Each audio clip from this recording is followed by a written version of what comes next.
নিজৰ বাবে নহয় আনৰ বাবে কাম কৰা মানুহজনক আপোনালোকে অসমবাসী ৰাইজক চিনাকি কৰাই নিদিলে কিয়? আজি মৃত্যু হোৱাৰ পিছত কণ্টেণ্টৰ ওপৰত কণ্টেণ্ট বনাই কিনে আপোনালোকে ভিউজ লৈ আছে আপোনালোকে কেৱল চকুৰালি নে চকুৰালিৰ ইণ্টাৰভিউ ল'ব জানে, কোনটো MLA ক'ত গৈছে, কাটচিৰি কি পিন্ধিছে, সেইবিলাকে আপোনালোকে কণ্টেণ্ট ক্ৰিয়েট কৰে। যিবিলাকে অসমবাসী ৰাইজৰ কাৰণে আপোনালোকে কাম কৰি আছে সেইসকল লোকক আপোনালোকে চিনাকি কৰাই নিদিয়ে কিয়? আৰু দুটামান আছে জুবিনদাৰ ওপৰত ভিউজ লোৱা, জুবিনদাৰ মদাহী কিবা কিবি। আপুনি এজন মদাহী গায়ক আৰু ৰাজীৱ দা জাতীয়তাবাদী সৃষ্টিশীল মনৰ এজন শিল্পী হয়। আপুনি সুবিধাবাদী। ৰাজীৱ দা নিজৰ স্থিতিত অটল থকা জাতীয়তাবাদী এজন শিল্পী। যদি আপোনাক প্ৰমাণ লাগে তেতিয়াহ'লে আপুনি কা আন্দোলনলৈ মন কৰক। আপুনি আপোনাৰ পৰা ল'ৰা মদাহী হয়, মদ খাবলৈ অনুপ্ৰেৰণা পায়, কিন্তু ৰাজীৱ দাৰ পৰা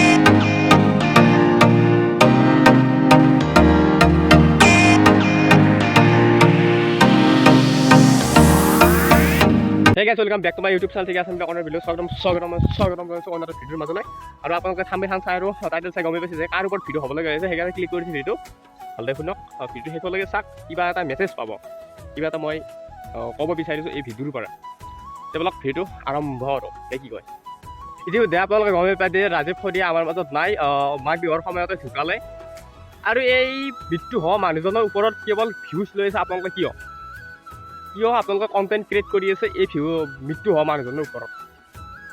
বিশেষকৈ নিউজ চেনেলকেইটাক কৈছোঁ, আপোনালোকে জীয়াই থাকোঁতে আপোনালোকে কিয় কণ্টেণ্ট ক্ৰিয়েট কৰিব নোৱাৰিলে?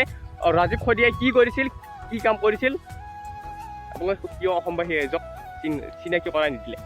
আজি উঠি অহা প্ৰজন্মই কিয় নাজানে যে ৰাজীৱ শদিয়া কোন, ৰাজীৱ শদিয়াই কি কৰিছিল, এনেকুৱা ধৰণৰ গান মাৰিছিল? আজি উঠি অহা প্ৰজন্মক কিয় চিনাকি কৰাই নিদিলে? কেৱল আপোনালোকে নিউজ চেনেলকেইটা কৈছোঁ, আপোনালোকে কেৱল এই ফুকুৰালিৰ ইণ্টাৰভিউ মানে কাচিৰি কি মেখেলা পিন্ধে, কি কৰে, কোনটো MLA ক'ত যায়, সেইবিলাকে আপোনালোকে নিউজ বজায়। নিজৰ বাবে নহয় আনৰ বাবে কাম কৰি থকা মানুহবিলাকৰ আপোনালোকে কিয় নিউজ নবজায়? ভেটি মাটি জাতিক লৈ গান গোৱা মানুহজনক আপোনালোকে কিয় চিনি কৰাই নিদিলে উঠি অহা প্ৰজন্মক?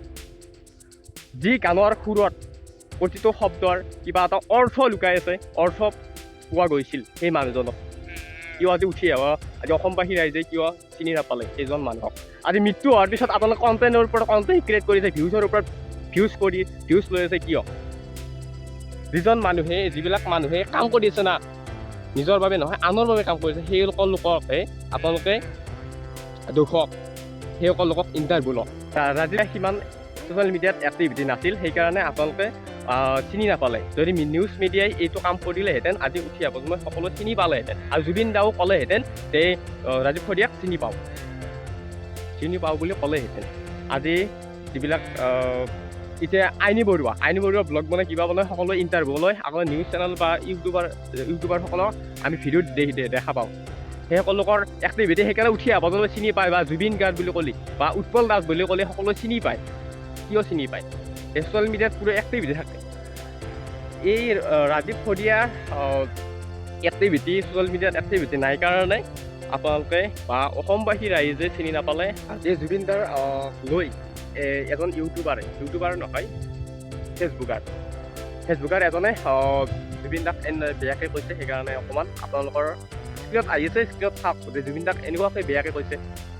দুখ লাগিছে মোৰ, আৰু যিসকলে জুবিনদাক ভাল পায় না সেইসকল লোকৰ অকণমান হ'লেও দুখ লাগিব এই ভিডিঅ'টো চাই কিনে। আপোনালোকে চাওক আৰু কমেণ্ট বক্সত মন্তব্য দিব যে আপোনালোকে জুবিনদাক ভাল পায় নে নাপায়, কমেণ্ট বক্সত কমেণ্ট কৰিব। আপুনি এজন মদাহী গায়ক আৰু ৰাজীৱ দা জাতীয়তাবাদী সৃষ্টিশীল মনৰ এজন শিল্পী হয়। আপুনি সুবিধাবাদী।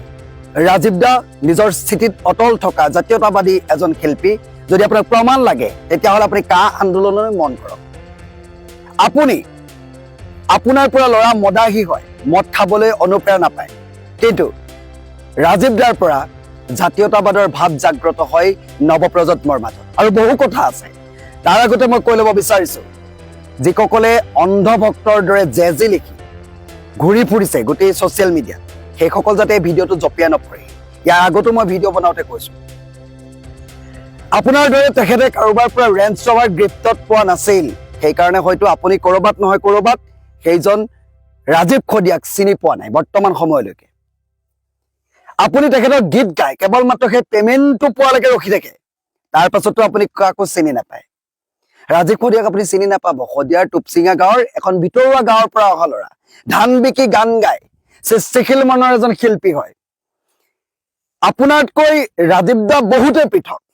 শিল্পীৰ যি গুণ লাগে সেই গোটেইখিনি গুণেই ৰাজীৱ দাৰ গাত কৰবাত নহয় কৰবাত পোৱা গৈছিল। পৰিৱেশটো ভালদৰে চাওক। এইটো কাৰণে এই টুকুৰাত বনাইছো জাতি মাটিৰ গীত গাই, এই মাটিৰ গীত গাই, চহা জীৱনৰ গীত গাই ৰাজীৱ দা আজি আমাৰ মাজৰ পৰা বিদায় মাগিলে। ৰাজীৱ দাই আপোনাৰ দৰে আধাতে মঞ্চত অনুষ্ঠান সামৰা নাছিল। যেতিয়ালৈকে আপুনি ফুল পেমেণ্ট নাপায় তেতিয়ালৈকে আপোনাৰ দৰে ৰাজীৱ দাই মঞ্চত গীত পৰিৱেশন নকৰাকৈ থকা নাছিল। আপোনাৰ দৰে ৰাজীৱ দাই মঞ্চত বেয়া কথা নকয়। আপোনাৰ দৰে ৰাজীৱ দাই নিজৰ যি ব্যৱহাৰ সেয়া ব্যৱহাৰ বেয়া নকৰে, সকলোকে সমান দৃষ্টিৰে চায়। অহংকাৰী পতনৰ মূল সেই বস্তুটো ৰাজীৱ দাই কিন্তু বাৰে বাৰে দেখুৱাই থৈ গৈছে। আপুনি কথাষাৰ মনত ৰাখিব।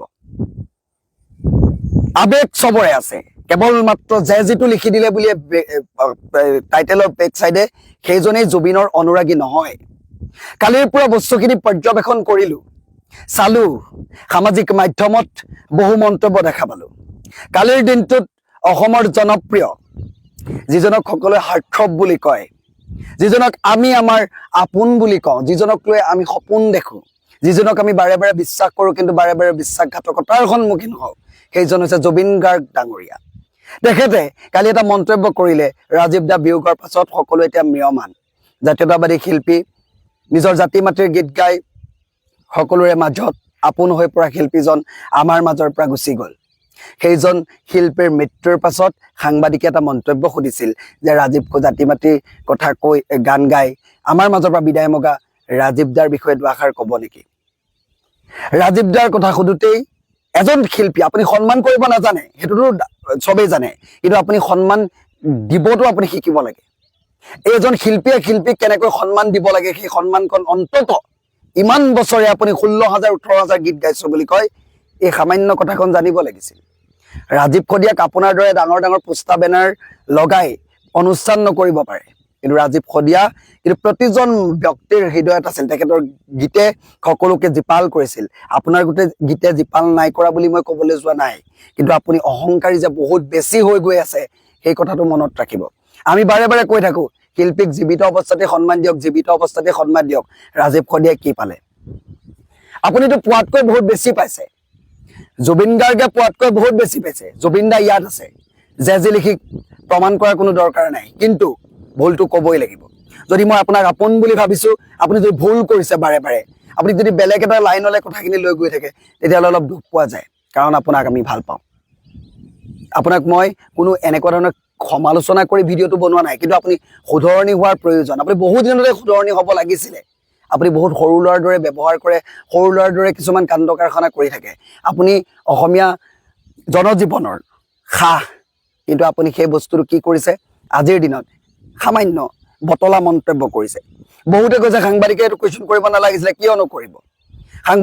সাংবাদিকে দিনে দুপৰে লগ পাব লাগিব নহয়। জুবিন গাৰ্গক সেইটো অৱস্থাতেই লগ পাব। তেখেত মাতাল হৈ থাকে, মাতাল, তেখেতৰ এটা বেলেগ পাৰ্চনেলিটি, সেইটোৱেই মাতাল ৰূপী জুবিন। মাতালতে লগ পাব তেখেতৰ ব্যক্তিত্বটো নিজেই কয় যে মই এনেকুৱা, মই এনেকেই থাকিম। কাৰ কথা শুনিছে আজিলৈকে? নিজৰ পত্নীৰ কথা শুনিছে নে সমাজ জীৱনৰ লগত জড়িত গণশিল্পী হিচাপে সকলোৱে কৰা তেখেতক ভালে থাকা জুবিন দা, তুমি ভালে থাকা মানে গোটেই সৃষ্টিৰ পথাৰখন ভালে থাকিব। সৃষ্টিৰ জৰিয়তে যি শস্য সিঁচিছা, গীতৰ শস্য সিঁচিছা, সেয়া জীপাল হৈ থাকিব। আজিলৈকে জুবিন গাৰ্গে সেই কথা শুনিছে নেকি? বাৰু সেইখিনি কথালৈ নাযাওঁ, আগতো বহুত ভিডিঅ' বনাইছো। আজি মোৰ এইটো কথা এইটো কাৰণে দুখ লাগিলে, জুবিন গাৰ্গে ৰাজীৱ শদিয়াক চিনি নাপায়। আপুনি চিনি নাপায় বাৰু, এইটো বৰ ডাঙৰ কথা নহয়। আপুনি তেখেতৰ গীতো গাইছে, পেমেণ্টটো পোৱাৰ পিছত আপুনি পাহৰি যায়, এইটো বেলেগ কথা। 18,000 গীত গোৱা মানুহ আপুনি পাহৰি যোৱাটো স্বাভাৱিক কথা। কিন্তু আপোনাৰ আশে পাশে থকা যি লিখা আংগু পাংগু কোনোবাই আপোনাৰ কাণত এবাৰ হলেও কোৱা নাইনে যে এইজন শিল্পী মৰাৰ কথা, এইজন শিল্পী আমাৰ মাজৰ পৰা গুচি যোৱাৰ কথা? আপুনি একো কৰিব নালাগে, অন্ততঃ সমবেদনাটো জনাব পাৰিলে হয়। এজন শিল্পীয়ে শিল্পীক আপুনি সন্মান কৰিব নজনাৰ দৰে এটা কাম কিয় কৰিছে? আপোনাৰ পৰা নৱপ্ৰজন্ম অনুকৰণ কৰে, তাৰ পাছত আপুনি কি কৰিছে? আপোনাক তেন্তে গণশিল্পী বুলি কেনেদৰে ক'ব পাৰে মানুহে? আপুনি আপোনাৰ গীতত কোনোবা লাগিলে কাৰোবাৰ জীৱনৰ আৰু অলপমান মই অলপ বেছিকৈ ক'লোঁ আৰু অলপ জোচত ক'লোঁ আৰু একদম পুৰা খঙত ক'লোঁ, আপোনালোকে বেয়া নাপাব। কাৰণ সেনেকুৱা ধৰণৰ যদি এজন ভাল মানুহক যদি পৰিচয় নিদিয়ে, যদি চিনি নাপায়, অলপ বেয়া লাগে। সেইকাৰণে আপোনালোকক খং হিচাপত ক'লোঁ আৰু বেয়া নাপাব আৰু আপোনালোকে। ভিডিঅ' চাই ভাল লাগিছে, like comment share and subscribe কৰি দিব। ধন্যবাদ। জয় হিন্দ অসম।